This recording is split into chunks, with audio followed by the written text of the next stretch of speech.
गुहागर नगरपंचायतीच्या सार्वत्रिक निवडणुकीच्या निमित्तानं प्रचारासाठी या व्यासपीठावर उपस्थित असलेले या विभागाचे माजी आमदार आदरणीय विनयजी नातूसाहेब, शिवसेनेचे आमच्या जिल्ह्याचे संपर्क प्रमुख यशवंतजी जाधव साहेब, माजी आमदार संजयजी कदम, जिल्हा प्रमुख शशिकांतजी चव्हाण, भाजपाचे जिल्हाध्यक्ष सतीशजी मोरे, या संपूर्ण विधानसभा मतदारसंघाचे शिवसेनेचे प्रमुख सन्माननीय राजेशजी बंडल, विपुलजी कदम, राजूअण्णा महाडिक, व्यासपीठावर उपस्थित असलेले प्रदीपजी बंडल, सर्वच निलेश मोरे, दीपक कनगुटकर, नगराध्यक्षपदाच्या उमेदवार नीताताई मालक, व्यासपीठावरील सर्व सन्माननीय मान्यवर, सर्व उमेदवार आणि मोठ्या संख्येने उपस्थित बंधू भगिनी,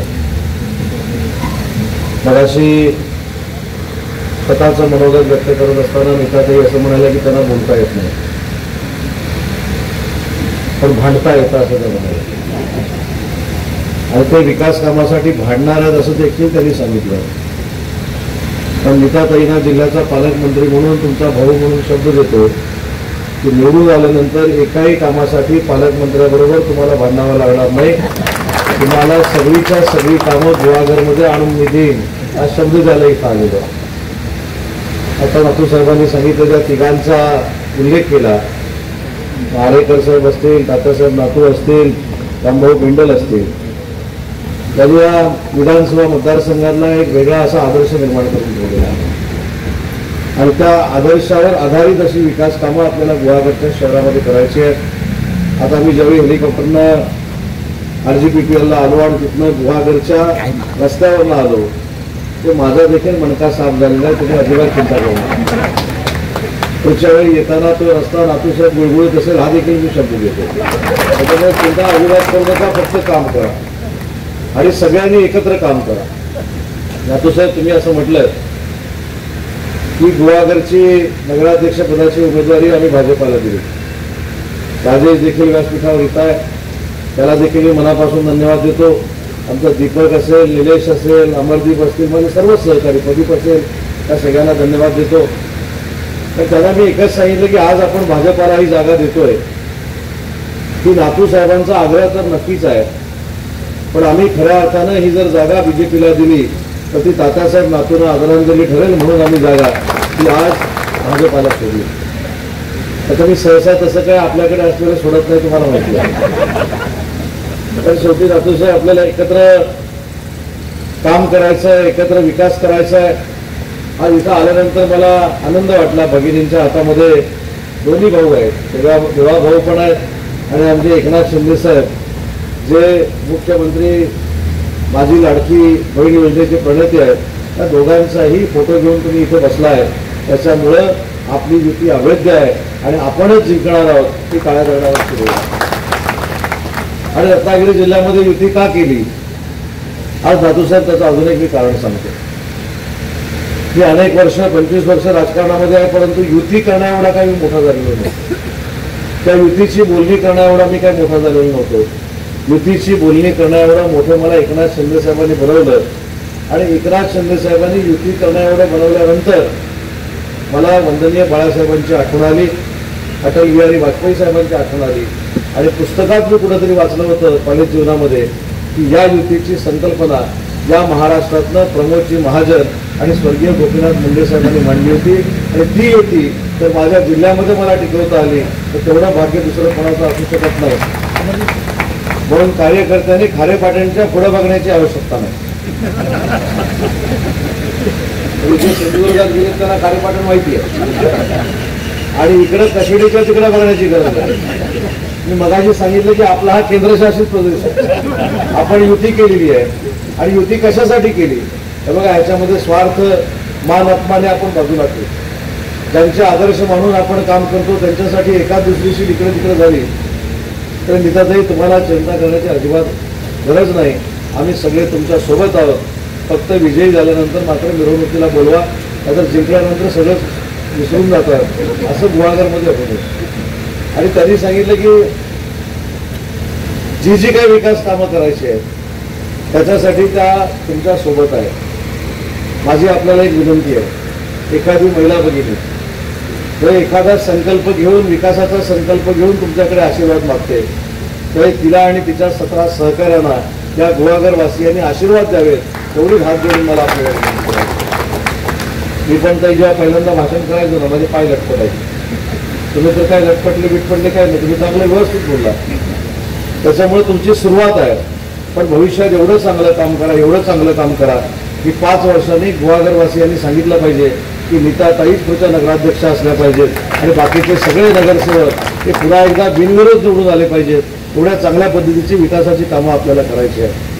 गुहागरला एक ऐतिहासिक वारसा आहे, जो राजकीय वारसा आहे, जो हिरवीच्या गणपतीचा वारसा आहे आणि एनरॉनचा देखील वारसा आहे. आता एनरॉनवर मी काही जास्त बोलत नाही, पण राजेशजी तुम्ही जो या ठिकाणी मुद्दा मांडलात निरामय हॉस्पिटलचा, निरामय हॉस्पिटल हे आपल्या कोकणातलं पहिलं मल्टी स्पेशालिटी बरोबर ना हॉस्पिटल त्यावेळी एनरॉननं बनवलं होतं. आज मी त्या अधिकाऱ्यांची चर्चा केली, त्या अधिकाऱ्यांना देखील सांगितलं की माझं स्वप्न आहे, तुमचं काय स्वप्न आहे काय नाही मला माहीत नाही, पण पालकमंत्री म्हणून माझं असेल, नातूसाहेबांचं असेल, राजेश बेंडलांचं असेल, एक स्वप्न आहे की ते निरामय हॉस्पिटल परत त्या गुहागरमध्ये उभं राहिलं पाहिजे.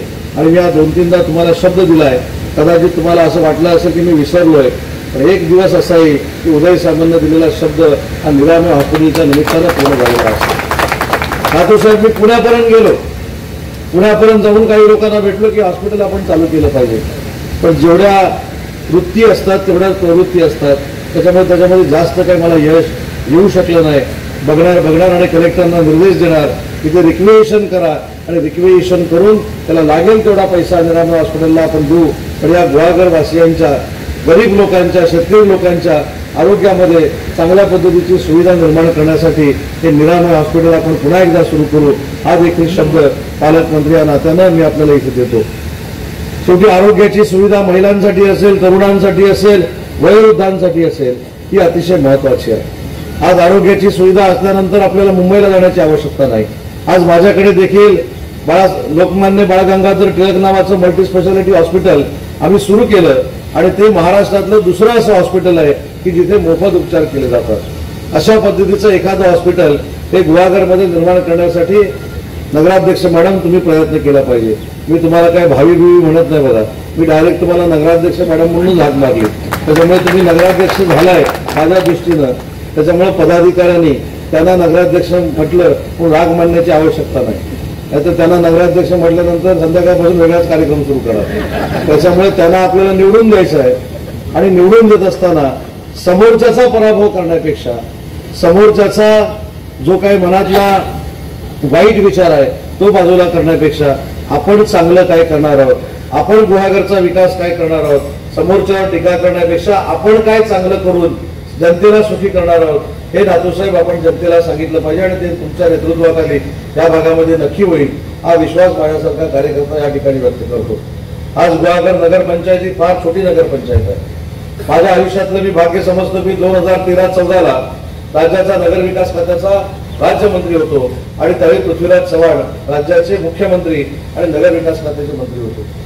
आणि त्यावेळी माझ्या सहीने एक ऐतिहासिक निर्णय घेतला गेला, तालुक्याच्या ठिकाणी जे गाव आहे, ज्या गावाला उदाहरणार्थ गुहागर ग्रामपंचायत होती ना, पण तालुक्याचं ठिकाण होतं, मग तालुक्याच्या ठिकाणचं जे नाव आहे ती नगरपंचायत करायची हा ऐतिहासिक निर्णय 2013 माझ्यासारख्या कार्यकर्त्याने घेतला आणि आज त्या गुहागर पंचायत समितीच्या म्हणजे मी निर्माण केलेल्या नगरपंचायतीच्या प्रचारासाठी मला या ठिकाणी उपस्थित राहता आलं. हा एक विलक्षण योगायोग आहे आणि म्हणून गुहागरवासियांना मला विनंती करायची आहे, मतदान करताना भावनेच्या आहारी न जाता आपण विकासाला मतदान केलं पाहिजे.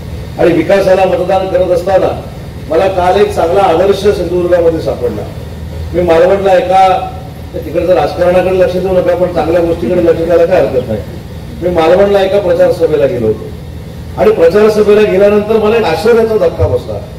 जे प्रमुख लोक आहेत ते 60-70 प्रमुख लोक, त्याच्यामध्ये डॉक्टर होते, वकील होते, रोटरी क्लबची लोक होते, लायन्स क्लबची लोक होते. नातूसाहेब मला भेटले आणि त्यांनी सांगितले की तुमचा नगराध्यक्ष 100% निवडून देणार आहे आणि तुमचे नगरसेवक देखील निवडून देणार आहे. म्हटलं असं नगरसेवकांनी आमचं काय केलं उमेदवारांनी काय केलं हे सगळेच्या सगळे निवडून येणार आहेत। एक महत्वाची गोष्ट सांगतो की आपण प्रचाराचा शुभारंभ देवळात जाऊन नारळ वाढवून करतो। तिथल्या सगळ्या उमेदवारांनी देवळात जाऊन नारळ वाढवून नक्की प्रचाराचा शुभारंभ केला, पण त्या देवाच्या समोर शपथ घेतली की माझ्याकडनं कुठचाही भ्रष्टाचार नगरपालिकेमध्ये होणार नाही, कुठचाही त्रास मी नागरिकांना देणार नाही, येणाऱ्या प्रत्येक नागरिकाचं काम करेल, अशी शपथ जर देवळात झाली तर मला असं वाटतं की या महाराष्ट्र सुधारायला वेळ लागणार नाही। आपण शपथा कसल्या घेतो? वर्षभरानं तुला मी नगराध्यक्ष करेन, वर्षभरानं तुला मी नगरसेवक करेन, वर्षभरानं मी माझा राजीनामा देईन। आणि पण त्याच्यात की नाही तुम्हाला माझ्यापेक्षा चांगलं माहिती आहे। तर ह्या सगळ्या राजकारणामध्ये देवाला उडण्यापेक्षा देवाच्या समोर चांगले संकल्प करून की आम्ही गुहागरचा पारदर्शक विकास करू, हे खऱ्या अर्थानं पुढे जाणं गरजेचं आहे। आणि या सगळ्या पदाधिकाऱ्यांना माझी सूचना आहे, तिकीट पाठीपुढे होत असतात, एखादी जागा तिकडे जाते, एखादी जागा आपल्याकडे येते, त्याच्यामुळे आपण जर युती मानत असू तर सगळ्यांनी एक संघपणानं काम केलं पाहिजे, सगळ्यांनी एक संघपणानं निर्णय घेतला पाहिजे की आपण युतीचं काम करतोय म्हणजे कुटुंबातल्या आपल्या घरातल्या व्यक्तीचं काम करतोय, तिला आपण निवडून देणार आहोत। हा मेसेज गुहागरच्या सगळ्या जनतेकडून गेला पाहिजे। आज गुहागर हे पर्यटन स्थळ आहे, मला नीताताईला अजून एक विनंती करायची आहे, एक मिशन राबवा। नगराध्यक्ष झालं की पालकमंत्री तर मी आहेच, पण एक छोटी नगरपंचायत जी आहे त्या छोट्या नगरपंचायतीमध्ये किमान पुढच्या 5 वर्षामध्ये 200 ते 250 मुलं मुली तुम्ही स्वतःच्या पायावर माझ्या विभागामार्फत जी मुख्यमंत्री रोजगार निर्मिती योजना आहे त्याच्यातनं मी निर्माण करेन, त्यांना मी स्वतःच्या पायावर उभं करेन, अशा पद्धतीचा नगराध्यक्षांनी संकल्प केला पाहिजे। नुसता रस्ता झाला, गटाराची कामं झाली म्हणजे नगराध्यक्ष यशस्वी झाले असं समजणारा मी कार्यकर्ता नाही। आज यशवंत जाधव साहेब इथं आलेले आहेत। यशवंत जाधव साहेब मुंबई महानगरपालिकेचे 4 वेळा स्थायी समितीचे अध्यक्ष होते, बरोबर ना साहेब? हे तुम्ही इतिहास घडवला 4 वेळा। आणि त्यांच्याकडे एक शब्द चांगला आहे, गटर मीटर आणि वॉटर। म्हणजे मी आता शाखांमध्ये जातो ते मला तिथले सगळे नागरिक सांगतात, सर गटर मीटर वॉटरचं काय? तर ते गटर पण असला पाहिजे, वॉटर पण असला पाहिजे आणि लाईटचा मीटर असला पाहिजे। आता आपले काहीतरी अर्थ घेतील गटर, वॉटर आणि मीटर। तुमच्या लक्षात आलं असेल ना सुरेशजी? बसल्या बसल्या मीटरच सुरू करायचा असं पालकमंत्र्यांना सांगितलंय, त्याच्यामुळे येईल त्याला ओरबाडायचा अशासाठी तो मीटर नाही, तर तो मीटर घरातल्या लाईटचा मीटर आहे, तो मीटर रस्त्यावरच्या स्ट्रीट लाईटचा मीटर आहे, हा लक्षात घ्या। आणि म्हणून गटर मीटर आणि वॉटरची कामं देखील नगराध्यक्षांच्या नेतृत्वाखाली आपण सगळ्यांनी मिळून करावी, एवढीच विनंती करतो। जास्त वेळ मी घेत नाही, मला रत्नागिरीला लवकर पोहोचून काही सभा असल्यामुळं आपल्याला एवढीच विनंती करतो की ज्या उमेदवाराला आपण नगराध्यक्ष करणार आहोत तो नगराध्यक्ष थोड्या फरकानं निवडून येऊन उपयोग असावा। आम्हाला देखील वाटलं पाहिजे की पहिल्याच महिन्यात 5-10 कोटी रुपये गुहागरला दिले पाहिजेत, कारण आमचा नगराध्यक्ष समोर त्याचं डिपॉझिट घालून निवडून आलाय। एवढी ताकद नीताताई आणि आमच्या सर्व सहकाऱ्यांच्या मागे आपण उभी करावी, एवढीच विनंती करतो।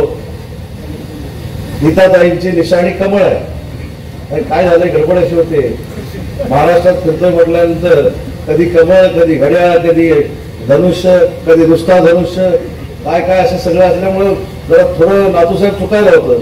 त्याच्यामुळे नीताताईंच्या समोर कमळ आहे, तर कमळ या निशाणी समोरचं बटन दाबून त्याला फार मोठं मताधिक्य द्यावं।